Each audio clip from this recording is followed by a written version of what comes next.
Halo, sahabat, kembali lagi nih. Kali ini kami hadirkan untuk pemirsa, tapi sebelum itu, jangan lupa like, komen, dan subscribe. Ya, langsung aja. Ini dia videonya, terbentang di sepanjang punggung bukit sempit di luar Ubud.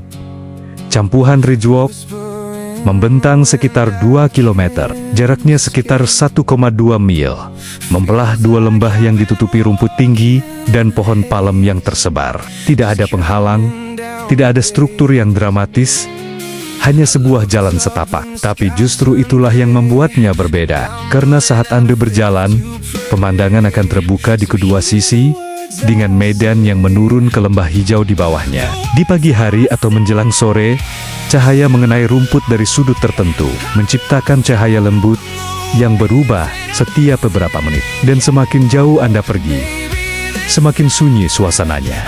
Toko-toko dan lalu lintas menghilang di belakang Anda, digantikan oleh angin dan suara-suara samar dari lembah di kejauhan.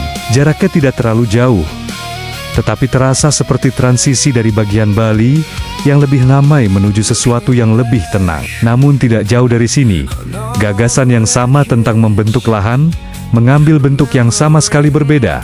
Teras-teras di sini lebih rapat berlapis-lapis, hampir di atas satu sama lain, menciptakan pola padat yang terasa lebih dramatis dari atas. Jalan setapak sempit, berkelok-kelok di antara tingkatan, terkadang hanya cukup lebar untuk satu orang. Orang dengan tetesan air di kedua sisinya, yang membuat Anda harus memperhatikan setiap langkah.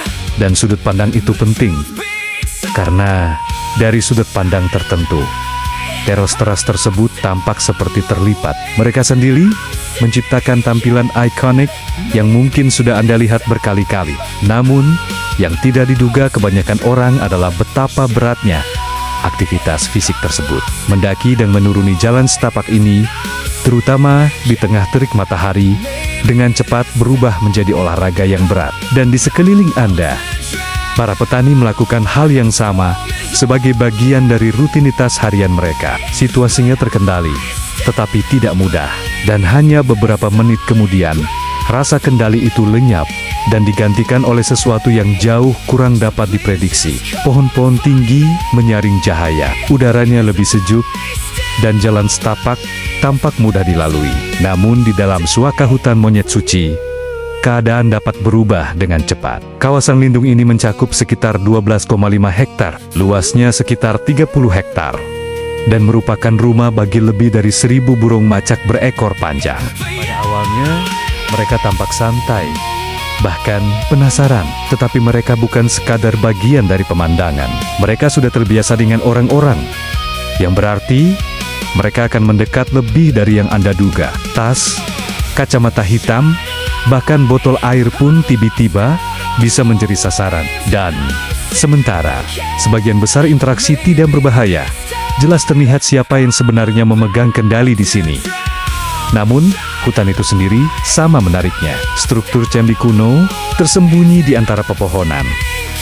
Beberapa di antaranya berasal dari abad ke-14, tertutup lumut dan dikelilingi patang-patang yang hampir menyatu dengan hutan. Tangga batu mengarah lebih dalam ke area tersebut, melintasi aliran sungai kecil, dan menuju ke halaman yang tenang. Terasa berlapis-lapis, bukan sekadar hutan, bukan sekadar kuil, tetapi sesuatu di antaranya. Namun, perhentian selanjutnya tidak tersembunyi di antara pepohonan hijau. Perhentian itu diukir langsung di batu. Dari luar, tempat ini tidak terlihat terlalu besar, tetapi begitu masuk ke dalam, suasana di Gogaja langsung berubah.